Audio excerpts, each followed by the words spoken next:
जय माँ इंद्राक्षी जय अम्बे। इंद्राक्षी धाम में दर्शकों आप सभी का हम हार्दिक स्वागत करते हैं। आज के दिन जिन जातकों का जन्म दिवस है, मैरिज एनिवर्सरी है, उन सभी को हमारी तरफ से बहुत बहुत शुभकामनाएं। होली आने वाली है।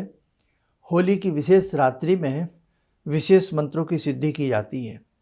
तो आप में से जो भी साधक सावर मंत्र या पुराण के मंत्र या वेदोक्त मंत्र या किसी भी प्रकार के मंत्रों की सिद्धि साधना करना चाहते हैं तो होलिका की रात्रि से उन मंत्रों को आप जागरण कर सकते हैं, चैतन्य कर सकते हैं। खास तौर से होली की रात्रि में विशेष प्रकार के तंत्र मंत्रों और विशेष प्रकार के सावर मंत्रों की सिद्धि की जाती है। तैयारी कर लें अपनी। सावर मंत्रों की सिद्धि के लिए कुछ विशेष प्रकार के कई बार यंत्र भी बनाने पड़ते हैं। तो उसमें आपके पास भोजपत्र हो, अनार की कलम हो और बहुत सारी छोटी छोटी चीज़ें धूनी वगैरह के प्रयोग में की जाती हैं, जो कि आपकी सिद्धि के सोपान को बढ़ा देती हैं। इस छोटे से अंक में कुछ जानकारी हम आपको होली की विशेष रात्रि में हम क्या क्या कर सकते हैं वो बता रहे हैं। आइए पहले आज का पंचांग देखें। 4 मार्च सन 2025, दिन मंगलवार, संवत 2081, फाल्गुन मास, शुक्ल पक्ष, तिथि आज पंचमी है, नक्षत्र भरणी, राहु काल 3 से 4:30, दिशा सूल उत्तर दिशा। सबसे पहले बेटा, कई बार मन में घबराहट बहुत लोगों को हो जाती है कि कोई हमारे ऊपर ब्लैक मैजिक करता है या कोई विशेष प्रकार की मंत्रों का प्रहार हमारे ऊपर करता है। होली की निशा, होली की रात्रि में इस प्रकार की चीज़ों में व्यक्ति को कई बार भय लग जाता है, लेकिन हम आप सबको बताएं ऐसा नहीं है। भगवान की निगाह सीधी रहे, आपकी साधना अपने आप में अच्छी सी चलती रहे, दुर्गा आदि कवच के आपको पाठ करते रहें, इंद्राक्षी कवच स्तोत्र आदि को आप पढ़ते रहें, या जिस जिस महाशक्ति से आप जुड़े हैं उस महाशक्ति के विशेष मंत्र को, या जो भी उन शक्तियों से जुड़े हुए मंत्र होते हैं, कवच होते हैं, स्तोत्र होते हैं, उनसे आप भावमय होकर के जुड़े रहें। आपका बाल बांका नहीं हो सकता।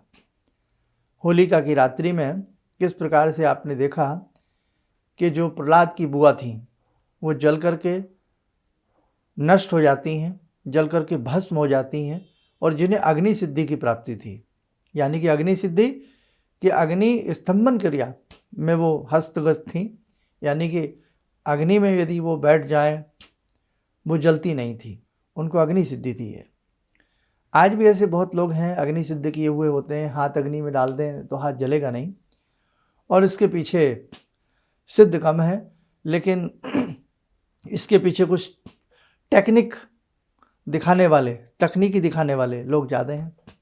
जैसे घी कवार होता है, घी कवार के पाठे का जो रस होता है, घृत कुमारी में आपने देखा हो, उस घृत कुमारी के रस से शरीर के ऊपर विशेष प्रकार से 7-8 बार भावना दी जाती है। वो विशेष विधि होती है, उससे भी शरीर में अग्नि नहीं पकड़ पाती है।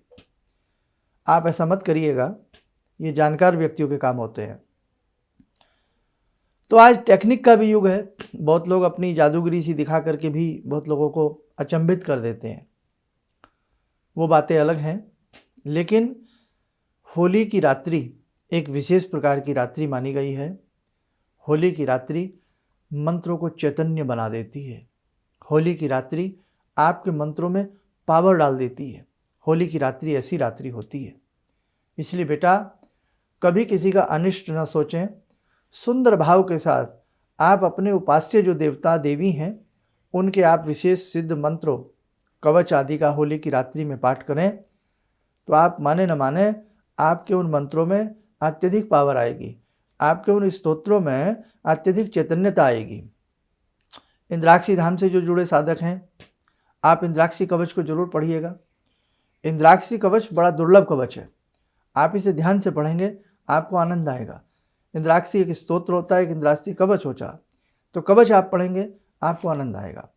हम प्रयास करेंगे कि इसको सरलीकरण करके आपके लिए प्रस्तुत किया जाए। और दुर्गा कवच पढ़िए आप।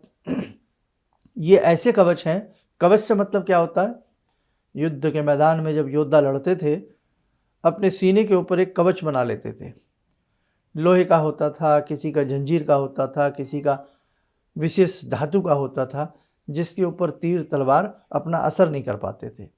यानी कि शत्रु के प्रहार से वो कवच हमें बचाता था। अब तो उस प्रकार के युद्ध नहीं रहे। तो ऐसे ही होता है मंत्रों का कवच, ऐसे ही होता है आपके उपास्य के सिद्ध स्तोत्रों का कवच। तो कवच का पाठ हमें नाना प्रकार के प्रहारों से बचाता, शत्रु के ही प्रहार से नहीं, बीमारियों के प्रहार से, नज़र के प्रहार से, जादू टोने के प्रहार से, आपके ग्रहों के कुटिल दृष्टि के प्रहार से हमें कवच बताता। तो कवच ऐसी इतनी शानदार स्थिति में हमें ले आता है यदि हम उसे भाव में होकर के कवच को पढ़ें। और कवच जब भी आप कोई भी किसी देवी देवता का जब भी आप कवच पढ़ें, उसे बोल बोल करके पढ़ना चाहिए। आगामी अंकों में जानकारी आपको ज़रूर मिलेगी बहुत सारी। अभी बात दीपा इसकी होली की चल रही है। तो बेटा होली की ऐसी रात्रि है, इसमें इस बार हम भी प्रयास करेंगे कि आपको विशेष प्रकार का हम सिद्ध मंत्र दें। जिस मंत्र को सावर मंत्र देने का प्रयास करेंगे, बाकी जैसी जगदम्बा की इच्छा, भगवती की इच्छा है, उसी इच्छा से हम सब लोग चल रहे हैं। तो जैसी जगदम्बा की इच्छा वैसा मंत्र हम आप सबको बहुत जल्दी दे देंगे। होलाष्टक जो हैं 7 तारीख से लग जाएंगे, आज 4 तारीख है, 7 मार्च से होलाष्टक लग जाएंगे। और होलाष्टक से लेकर के ये 7-8 दिन का जो पड़ाव होता है, इसके बाद जैसे ही होलिका की रात्रि आती है, 13 मार्च की होलिका दहन है, 13 मार्च की ध्यान रखें, 13 मार्च की होलिका दहन रहेगी, वही रात्रि मंत्रों की सिद्धि की रात्रि होती है। 14 मार्च की आपकी, जिसको हम फाग कहते हैं, रंग होली कहते हैं, जिसको धूली वंदन कहते हैं, वह आपका 14 मार्च का रहेगा। लेकिन मंत्र जागरण का समय 13 मार्च आप लोग नोट कर लें। 13 मार्च से पहले पहले हम कोई ना कोई एपिसोड जरूर ऐसा बनाएंगे और आप उसे करिएगा।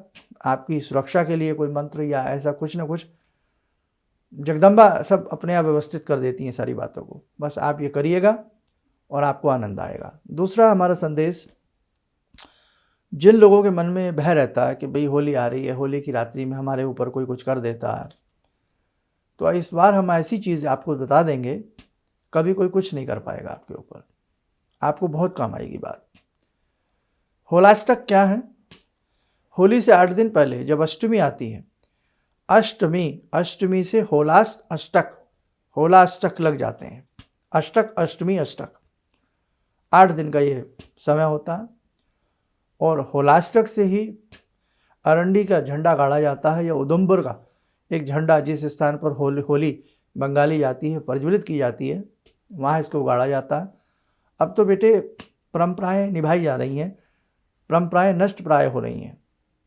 हम कहते हैं ना, न विधि न विधान, केवल अब तो मनोरंजन प्रधान। बस मनोरंजन वाली बात रह गई है, विधि विधान वाली बात नहीं रह गई है। नहीं तो होलाष्टक कितने बढ़िया, होलाष्टक का प्रारंभ इतने सुंदर तरीके से किया जाता है, मंत्रों के विधि विधान से किया जाता है, आप कुछ पूछिएगा मत।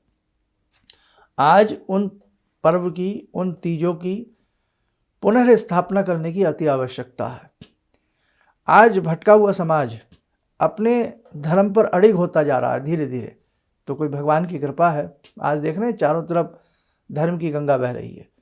भगवान से हाथ जोड़ करके विनती करिए, हे प्रभु ये गंगा बहती रहे और अच्छे से अच्छे हम अपने पर्व को, तीज को, त्यौहार को मनाते रहें, और हमारे साधु, हमारे ऋषि हमें ज्ञान बांटते रहें, और उस ज्ञान को हम पल्ला फैला करके लेते रहें, हैं।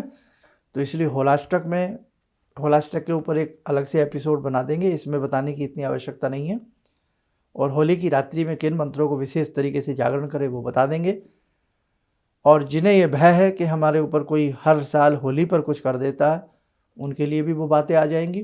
तो इसलिए इस कार्यक्रम में हमारा मात्र संदेश ये देना था कि होलाष्टक 7 मार्च से हैं, 13 मार्च की होली है, होली का दहन है, और 14 मार्च की रंग होली है। इसलिए ध्यान रखें, 13 तारीख को अपने घर पर रहने का प्रयास करें। मतलब जो मंत्र की सिद्धि करना चाहते हैं, रात्रि में मंत्र की सिद्धि होती है, तो जो लोग जॉब करते हैं तो वो टाइमली अपने घर आने का प्रयास करें। जो लोग कहीं बहुत दूर रहते हैं तो या किसी काम बस कहीं बाहर जाना पड़ रहा है तो 13 तारीख से पहले अपना काम निपटा करके आ जाएं। कौन लोग? जो किसी मंत्र को सिद्ध करना चाहते हैं, जो किसी मंत्र को सिद्ध करना चाहते हैं, मंत्र की सिद्धि चाहते हैं, मंत्र को चैतन्य बनाना चाहते हैं, जीवन में एक सुरक्षा कवच लाना चाहते हैं, अपने परिवार को, अपने समाज को सुरक्षित दृष्टि से आगे बढ़ाना चाहते हैं। तो 13 तारीख की रात्रि बहुत कीमती रात्रि है, नहीं तो फिर ये 1 वर्ष के बाद हमें मिलेगी, है ना। तो इसलिए मैंने इस बार बड़ा पहले से आपको चेता दिया है बेटा। तो बस अच्छे से निर्भय रहिए, अच्छे रहिएगा, डरने की आवश्यकता नहीं है। आजकल आलतू फालतू बातें बड़ी चल जाती हैं और बड़ा उन्हें मानने लगते हैं और बड़ा उनमें हम फंस जाते हैं, डर जाते हैं। तो बेटे इंद्राक्षी धाम आपको यही समझाता रहेगा, आपको डरना नहीं है, बस कुछ करना है। और ये वहम दिमाग से निकाल दें कि बहुत बड़े बड़े तांत्रिक हैं, कुछ ना कुछ करते रहते हैं।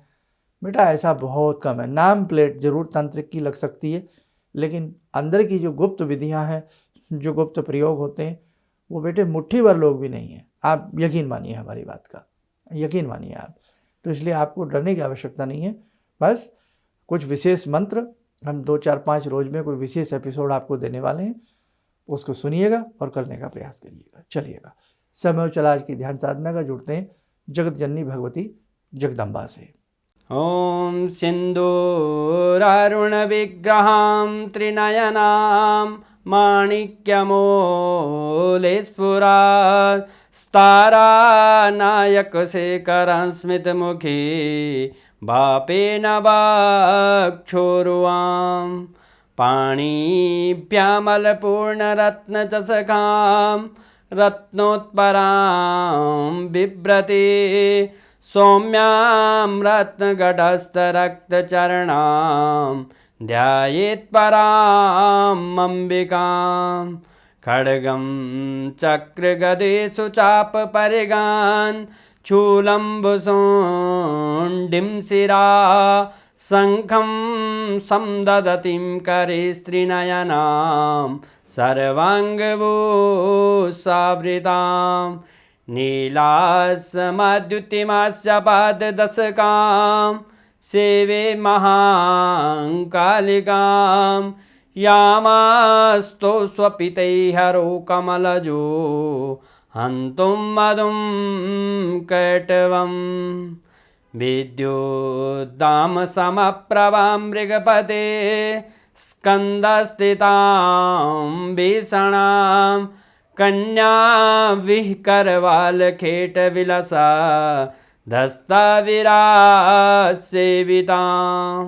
हस्तैश्चक्रगदाशिखेटविशिखां चापं गुणं तर्जनीं विप्राणामलिलात्मिकां शशिधरां दुर्गां त्रिनेत्रां भजे। कवच बना लें, ध्यान करें, भगवती का शुभ आशीष हम सबके ऊपर बरस रहा है।